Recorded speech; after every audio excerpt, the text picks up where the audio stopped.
Welcome to infinity the learning centre online. Last time हम लोगों ने कुछ टॉपिक केमिस्ट्री में पढ़ा था। आज हम लोग उसके आगे की बात करेंगे। आज हम लोग केमिकल इक्वेशन की बात करेंगे। लास्ट टाइम हम लोगों ने पढ़ा था केमिकल रिएक्शन क्या होता है, उसके क्या क्या फीचर्स होते हैं। आज हम लोगों को पढ़ना है केमिकल इक्वेशन के बारे में। देखो, केमिकल इक्वेशन की हमको जरूरत क्यों पड़ती है और केमिकल इक्वेशन हम लोग यूज क्यों करते हैं। अगर आप लोग इस रिएक्शन को लिखने जाओ, magnesium react with oxygen then it form magnesium oxide, तो अगर सेंटेंस के फॉर्म में अगर आप किसी केमिकल इक्वेशन या केमिकल रिएक्शन को लिखोगे तो काफी लॉन्ग हो जाएगी। तो हम लोग उसको क्या करते हैं, शॉर्ट में लिखते हैं। ठीक है, तो केमिकल इक्वेशन को हम लोग क्या करते हैं, शॉर्ट में लिखते हैं। और जब शॉर्ट में लिखते हैं तो हम लोग केमिकल इक्वेशन को किस फॉर्म में लिखते हैं, वर्ड के फॉर्म में। ठीक है, हम केमिकल इक्वेशन को पहले सेंटेंस के फॉर्म में लिखते हैं। ठीक है, सेंटेंस के फॉर्म में। लेकिन सेंटेंस के फॉर्म में केमिकल इक्वेशन कैसी हो जाती है, लॉन्ग हो जाती है। तो केमिकल इक्वेशन को हम सेंटेंस के फॉर्म में न लिख के किस फॉर्म में लिखते हैं, वर्ड के फॉर्म में लिखते हैं। वर्ड के फॉर्म में लिखने से क्या होता है, जो केमिकल इक्वेशन होती है वो थोड़ी सी शॉर्ट हो जाती है। जैसे एग्जांपल बताएं यहाँ पे, तो यहाँ पे मैग्नीशियम प्लस ऑक्सीजन, ऑक्सीजन किस चीज का फॉर्मेशन हुआ, मैग्नीशियम ऑक्साइड। ठीक है, मैग्नीशियम प्लस ऑक्सीजन किस चीज का फॉर्मेशन हुआ, मैग्नीशियम ऑक्साइड का। ये साइड आपका कहलाता है LHS, लेफ्ट हैंड साइड। ये वाला साइड कहलाता है RHS। लेफ्ट हैंड साइड पे क्या होता है, reactant, reactant. Right hand side पे क्या होता है, प्रोडक्ट। और अगर रिएक्टेंट एक से ज्यादा है उनके बीच में प्लस का साइन लगता है, और अगर प्रोडक्ट एक से ज्यादा है तो उनके बीच में भी किसका साइन लगता है, प्लस का साइन लगता है। ठीक है, तो यहां तक कोई प्रॉब्लम नहीं है। अब अगर हम इसको और छोटा करना चाहें, यानी कि केमिकल इक्वेशन अभी हमने किस फॉर्म में लिखा है, पहले हम सेंटेंस के फॉर्म में लिखते हैं, इसके बाद वर्ड के फॉर्म में लिखते हैं। लेकिन वर्ड से भी अगर हम और छोटा लिखना चाहें तो हम लोग वर्ड की जगह क्या यूज कर सकते हैं, फॉर्मूला यूज कर सकते हैं। ठीक है, वर्ड की जगह हम लोग क्या यूज कर सकते हैं, फॉर्मूला यूज कर सकते हैं। तो आइए देखते हैं फॉर्मूला यूज करके। फॉर्मूला देखते हैं यहाँ पे यूज करके। यहाँ पे अगर आप फॉर्मूला यूज करें तो फॉर्मूला में आप क्या लिखेंगे, मैग्नीशियम प्लस ऑक्सीजन किस चीज का फॉर्मेशन हुआ, मैग्नीशियम ऑक्साइड। यहां पे आपने फॉर्मूला का यूज कर लिया। और जब आप फॉर्मूला का यूज करते तो आप यहां पे देखेंगे, फॉर्मूला यूज करने पे आपको ये पता चल जाता है कि नंबर ऑफ रिएक्टेंट कितने हैं और जो प्रोडक्ट बन रहा है उधर साइड कितने एटम्स हैं। यानी कि फॉर्मूला यूज करते ही आपको ये दिखने लगता है कि रिएक्टेंट साइड पे कितने नंबर है, मैग्नीशियम के कितने, ऑक्सीजन के नंबर है, और प्रोडक्ट साइड पे कितने मैग्नीशियम और ऑक्सीजन के नंबर है। तो यहां से आपको ये पता चलेगा कि जो रिएक्टेंट साइड है, reactant side is not equal to किसके साइड पे, प्रोडक्ट साइड पे। यानी कि ये जो केमिकल इक्वेशन लिखी है, ये केमिकल इक्वेशन कैसी है, अनबैलेंस्ड। ये केमिकल इक्वेशन कैसी है, unbalanced chemical equation. Unbalanced chemical equation क्यों है, क्योंकि यहां पे रिएक्टेंट किसके बराबर नहीं है, प्रोडक्ट के बराबर नहीं है। क्लियर है ना यहां तक। तो अनबैलेंस्ड केमिकल इक्वेशन को हमको क्या करना है, बैलेंस करना है। हमको बैलेंस क्यों करना है अनबैलेंस केमिकल इक्वेशन को, to satisfy the law of conservation, law of conservation of मास।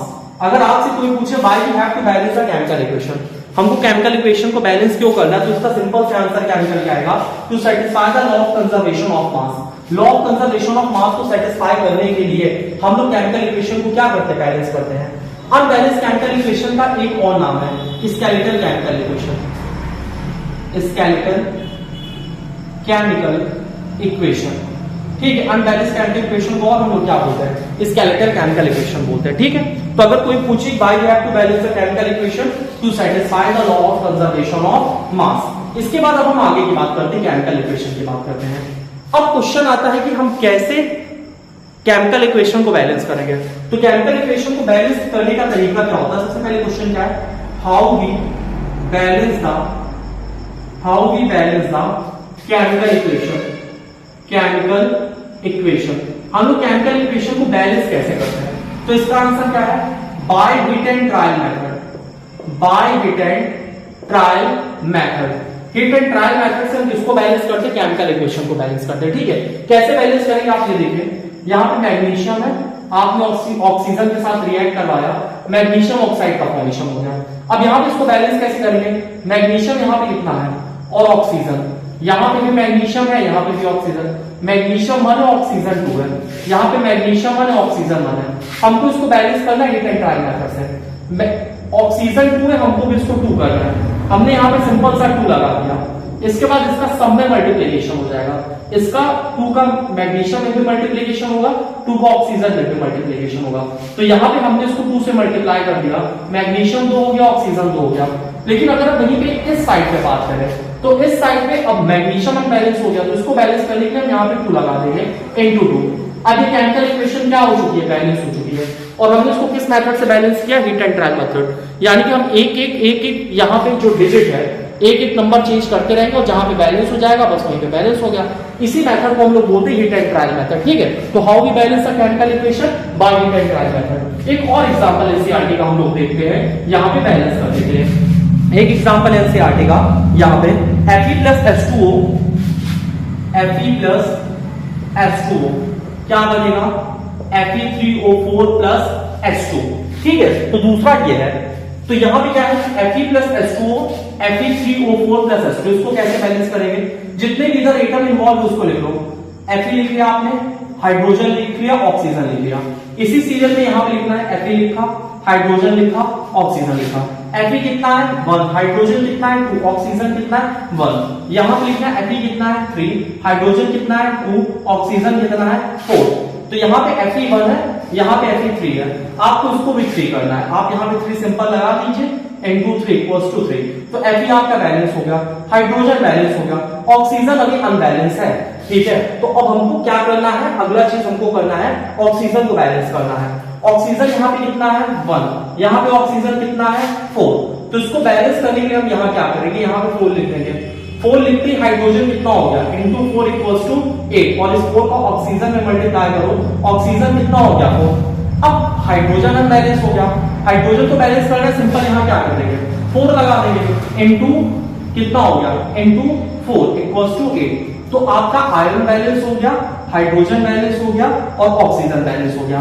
जिस मेथड से हमने इसको बैलेंस किया इसको हम लोग क्या बोलते हैं, हिट एंड ट्रायल मेथड बोलते हैं। यहां तक कोई प्रॉब्लम नहीं होनी चाहिए। अब आगे की बात करते हैं, हम लोग केमिकल रिएक्शन को कैसे और ज्यादा इंफॉर्मेटिव बना सकते हैं, तो इस बारे में डिस्कस करते हैं। ठीक है, तो अगला टॉपिक क्या है, how to make the chemical reaction more informative. हम लोग केमिकल रिएक्शन को और ज्यादा इंफॉर्मेटिव कैसे बना सकते हैं, जिससे कि हमको उसके बारे में और ज्यादा जानकारी मिले। तो हम लोग उसमें स्टेट को मेंशन कर सकते हैं। स्टेट को कैसे मेंशन करेंगे, अगर रिएक्शन मिक्सचर सॉलिड है तो उसके साथ उसमें S लगा देंगे, अगर लिक्विड है तो लिक्विड में L लगा देंगे। ठीक है, इसके साथ अगर गैस है तो गैस में G यूज होता है। ठीक है, अगर रिएक्शन वाटर में है, अगर रिएक्शन मिक्सचर यानी कि अगर कोई कंपाउंड वाटर स्टेट में है तो उसको क्या बोलेंगे, एक्वस सॉल्यूशन। एक्वस सॉल्यूशन अगर रिएक्शन मिक्सचर किसमें है, वाटर में। रिएक्शन मिक्सचर किसमें है, वाटर में, तो उसके लिए क्या टर्म यूज होता है, एक्वस सॉल्यूशन। एक्वस सॉल्यूशन के लिए क्या यूज होता है, AQ। इसी तरह अगर कोई यहां पे सॉल्ट सॉल्यूशन है, सॉल्ट सॉल्यूशन, तो उसके लिए टर्म यूज होता है ब्राइन सॉल्यूशन। तो सॉलिड के लिए क्या यूज हो रहा है S, लिक्विड के लिए क्या यूज हो रहा है L, गैसेस के लिए G, एक्वस सॉल्यूशन के लिए AQ और सॉल्ट सॉल्यूशन के लिए ब्राइन सॉल्यूशन हम लोग यूज करते हैं। ठीक है, इसके बाद रिएक्शन को और ज्यादा इंफॉर्मेटिव बना सकते हैं, जैसे रिएक्शन की कंडीशन लिख सकते हैं। रिएक्शन की कंडीशन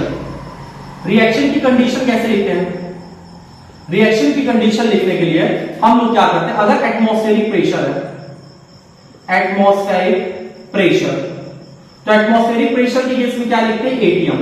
ठीक है, तो ATM क्या रिप्रेजेंट करता है, एटमॉस्फेरिक प्रेशर, कि किस एटमॉस्फेरिक प्रेशर पे कौन सी रिएक्शन हो रही है। इसी तरह अगर इसमें कोई कैटलिस्ट यूज हुआ है, कैटलिस्ट, तो कैटलिस्ट हम लोग कहां पे लिखते हैं, एरो के ऊपर। ठीक है, जैसे कहीं पे निकल कैटलिस्ट यूज हुआ है, ठीक है, तो उसको हमने कहां पे लिख दिया, एरो के ऊपर। ठीक है, तो इस तरह से हम लोग क्या कर सकते हैं, रिएक्शन को और ज्यादा इंफॉर्मेटिव बना सकते हैं। अब यहाँ पे रिएक्शन को और ज्यादा इंफॉर्मेटिव बनाने पे एक एग्जांपल दिया गया, उसके बारे में हम लोग देखते हैं। ठीक है, तो एक फोटोसिंथेसिस की रिएक्शन आपके एनसीईआरटी में दी गई है, तो उस फोटोसिंथेसिस की रिएक्शन को देखते हैं। सबसे पहले फोटोसिंथेसिस की रिएक्शन में हमको फोटोसिंथेसिस के लिए क्या क्या चाहिए, कार्बन डाइऑक्साइड चाहिए प्लस वाटर। किसके प्रेजेंस में होती है? सनलाइट के प्रेजेंस में रिएक्शन होती है। और क्या प्रेजेंट होता है? क्लोरोफिल। क्लोरोफिल किसका फॉर्मेशन होगा? C6H12O6 plus O2 plus H2O। इसको बैलेंस करना है, यहां पे 6 लगाओ, यहां पे 12 लगाओ, ठीक है, यहां पे 6 लगा दो, यहां पे 6 लगा दो। अब हम लोग देखो इसमें स्टेट को मेंशन करेंगे कि कौन किस स्टेट में। अगर हम यहां पे कार्बन डाइऑक्साइड की बात करें तो कार्बन डाइऑक्साइड कैसा होता है? एक्वस स्टेट, यानी एक्वस सॉल्यूशन, ठीक है, वाटर में डिसॉल्व होकर जाती है।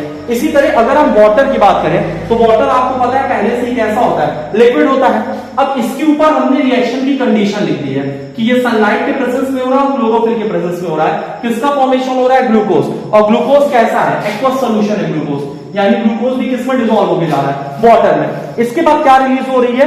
ऑक्सीजन। ऑक्सीजन भी कैसी कंडीशन में है? ऑक्सीजन भी एक्वस सॉल्यूशन, यानी ऑक्सीजन भी डिसॉल्व फॉर्म में है। और वाटर किस फॉर्म में है? लिक्विड के फॉर्म में। तो इस फोटोसिंथेसिस के रिएक्शन में हमने क्या किया? इसको और ज्यादा इंफॉर्मेटिव बनाने के लिए हमने इसकी स्टेट को यहां मेंशन कर दिया। जैसे CO2 एक्वस सॉल्यूशन है, ठीक है, यानी कि वाटर में डिसॉल्व होकर जा रहा है, वाटर लिक्विड है ये। ऊपर सनलाइट और क्लोरोफिल हमने नेसेसरी कंडीशन लिख दिया। ग्लूकोज का फॉर्मेशन हो, ग्लूकोज भी डिसॉल्व फॉर्म में जाएगा, यहां ऑक्सीजन भी डिसॉल्व फॉर्म में जा रहा है और वाटर भी यहां किस फॉर्म में? लिक्विड फॉर्म में है। तो हमने रिएक्शन को और ज्यादा इंफॉर्मेटिव बनाने के लिए हमने इसमें स्टेट वगैरह इसका क्या किया? मेंशन कर दिया, ठीक है। तो आपको ये चीजें समझ में आ गई होगी। तो आज की क्लास हम लोग इतनी तक करेंगे। आप लोग रिवीजन करते रहिए, इसके आगे क्वेश्चन लगाइए। तब तक के लिए जय हिंद।